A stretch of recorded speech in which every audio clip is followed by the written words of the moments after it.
김종인 위원장에 대한 추천은 오히려 제가 아니라 이낙연 전 총리 측 측근 전직위원에게서 합당선언 다음 날 저에게 들어온 바가 있습니다. 오히려 저는 언급하지 않았고 완전한 거짓말입니다. 김종인 공관위원장을 이낙연 대표가 동의했습니다. 김종인 공관위원장 한번 만나서 부탁을 드려보자. 근데 이 김종인 공관위원장 문제는 그 전부터 이미 얘기가 됐던 것이고요.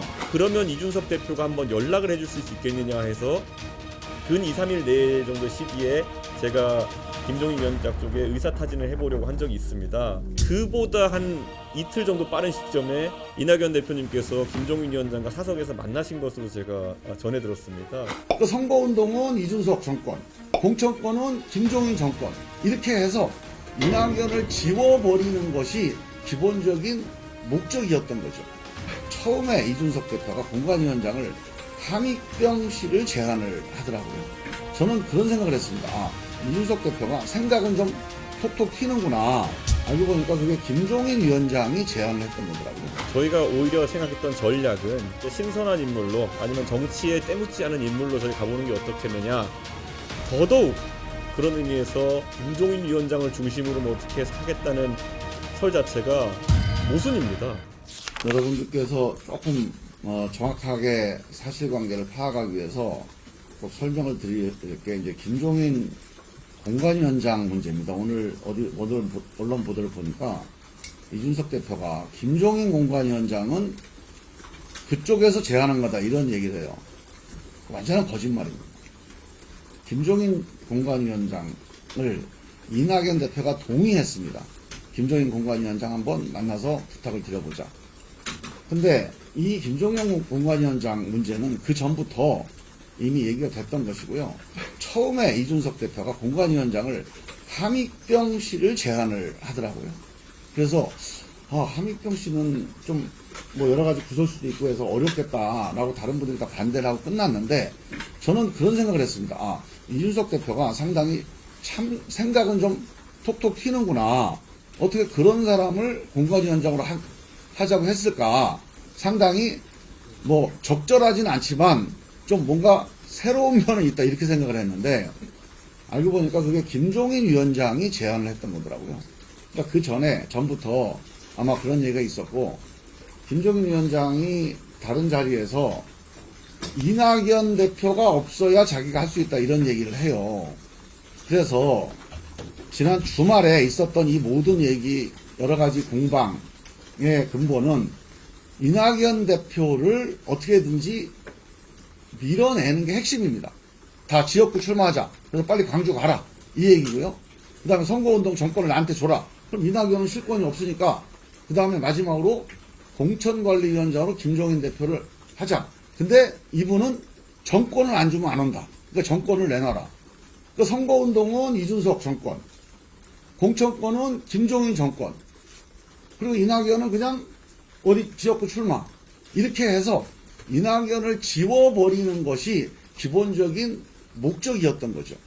저는 그래서 그게 뭐 이낙연 대표가 미워서가 아니라 선거의 효율성을 위해서 그렇게 했다고 손 치더라도 이거는 기본적으로 국민들에 대한 약속에서 완전히 벗어나는 거죠.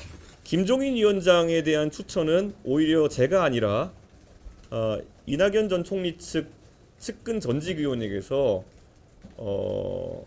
합당선언 다음 날 저에게 들어온 바가 있습니다. 그리고 오히려 저는 언급하지 않았고 저희 쪽에서 아까 말씀드린 그런 셀럽형 인물을 추천했고 회의 과정에서 김종인 위원장님에 대한 언급이 나와서 그 자리에 있는 모든 배석자가 확인해 줄 수 있을 겁니다. 좋은 생각이라고 이낙연 대표님께서 동의하시고 그러면 이준석 대표가 한번 연락을 해줄 수 있겠느냐 해서 제가 정말 최근에 한 근 2, 3일 내 정도 시기에 제가 김종인 위원장 쪽에 의사타진을 해보려고 한 적이 있습니다. 그런데 저도 뒤늦게 알았지만 사실 그보다 한 이틀 정도 빠른 시점에 이낙연 대표님께서 김종인 위원장과 사석에서 만나신 것으로 제가 전해 들었습니다. 그렇기 때문에 이 시간순 관계를 본다 하더라도 저는 이게 얼마나 모순된 주장인지를 저희가 알 수 있다 이렇게 설명을 드리겠습니다. 저희가 통합 이전부터 저희 개혁신당 내에서 고려했던 다른 공관위원장 후보가 있었고, 그리고 저희가 그 후보를 뭐 확정한 상태는 아니었지만은 저희가 큰 틀에서 공관위원장은 정치 원로분이 이런 여러 가지 이견을 조율할 수 있는 역할을 할 수 있다. 그리고 또 반대로 국민들이 봤을 때 신선할 수 있는 어떤 셀럽형의 인물이 있을 수도 있다. 이런 가능성을 놓고 저희가 몇 가지를 개혁신당에서 원래 검토했었습니다. 그런데 오히려 역설적으로 그래서 저희가 개혁신당 측에서 최고위원회나 이런 과정 속에서 저희가 오히려 생각했던 전략은 조금 더 국민이 봤을 때 신선한 인물로 아니면 정치에 때묻지 않은 인물로 저희 가보는 게 어떻겠느냐 하면서 저희가 특정 인사를 언급한 바가 있습니다.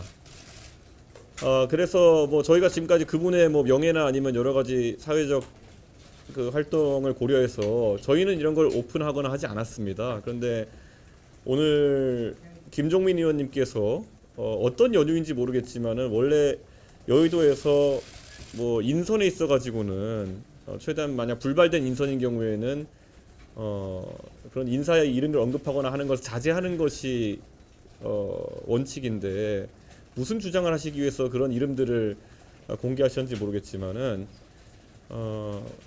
저희는 애초에 그런 그러니까 대중적인 인물들도 공관위원장 고려하자는 취지에서 언급했던 바가 있기 때문에 더더욱 그런 의미에서 새로운 미래 측에 주장하는 어떤 뭐 김종인 위원장을 중심으로 뭐 어떻게 해서 하겠다는 설 자체가 그러니까 모순입니다.